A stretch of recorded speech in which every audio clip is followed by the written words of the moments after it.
बेफारि नंदों नामा नों आंखौ सना मोजां मोननायनि अजन सुनायनो। हेलो एवरीवन, गोदान मोनसे भिडियोनि गेजेरजों नोंथांमोनखौ गासैखौबो बरायनानै लाग्रोबाय। स' लोगोफोर, ओरैनोथ' नोंथांमोना भिडियोनि इन्ट्र' आरो थाम्बनेइलावथ' नायनानै एसेब्लाबो हमनो हाखादों जानांगौ दे।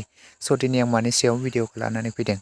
लोगोफोर, दायो आं नोंथांमोननि सेराव लानानै फैदों बेपारि आपकामिं अफिसियेल बड' मिउजिक भिडियोनि सायाव आपडेट लानानै। लोगोफोर, बे मोनसे गोदानै फैनो गोनां आपकामिं बेपारि अफिसियेल बड' मिउजिक भिडियो गाहायै सोर फाव खालामनायखौ नुनो मोनगोन आरो बबे प्रडाक्शनावहाय नुनो मोनगोन, नोंथांमोना बेफोरनि सायाव आबुङै मिथिनो थाखाय जोबजासे नायलां लोगोफोर। थ' लोगोफोर, बे मोनसे गोदानै फैनो गोनां बेपारि आपकामिं अफिसियेल बड' मिउजिक भिडियोआवनो जों गाहायै फाव खालामनायखौ नुनो मोनगोन बर'नि बयजोंबो सिनायजाखानाय फावखुंग्रि बिथां मनालिसा हाज'वारि आरो बिथांजों लोगोसे थाजिम नार्जारी बिथां। थ' लोगोफोर, आरो बे मोनसे गोदानै फैनो गोनां मिउजिक भिडियोनि मेथाइखौ रोजाबदों बिथां थाजिम नार्जारी बिथाङानो। ओमफ्राय लोगोफोर, नोंथांमोना बे बेपारि मोनसे आपकामिं अफिसियेल बड' मिउजिक भिडियोखौ आरो बे फिल्म प्रडाक्शन चेनेलाव जों थाबैनो नुनो मोनगोन दि लोगोफोर।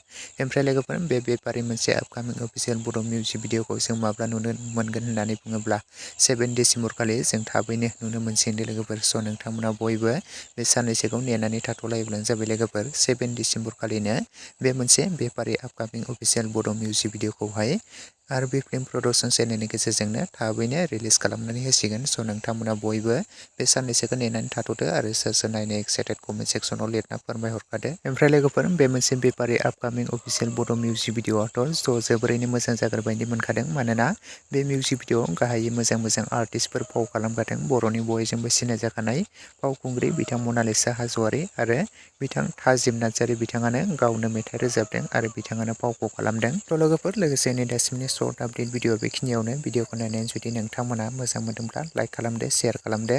लोगोसे चेनेलाव गोदानै फैदोंब्ला साबस्क्राइब खालामनानै खाथिनि बेल आइकनखौबो अलाव प्रेस खालामना लादो, जाहाथे नोंथांमोना बेफोरबायदिनो माखासे गोदान फैनो गोनां आपकामिं अफिसियेल बड' मिउजिक भिडियोफोरनि आरो माखासे फुल मुभिफोरनि आपडेटखौ मोनथिबाय थायो।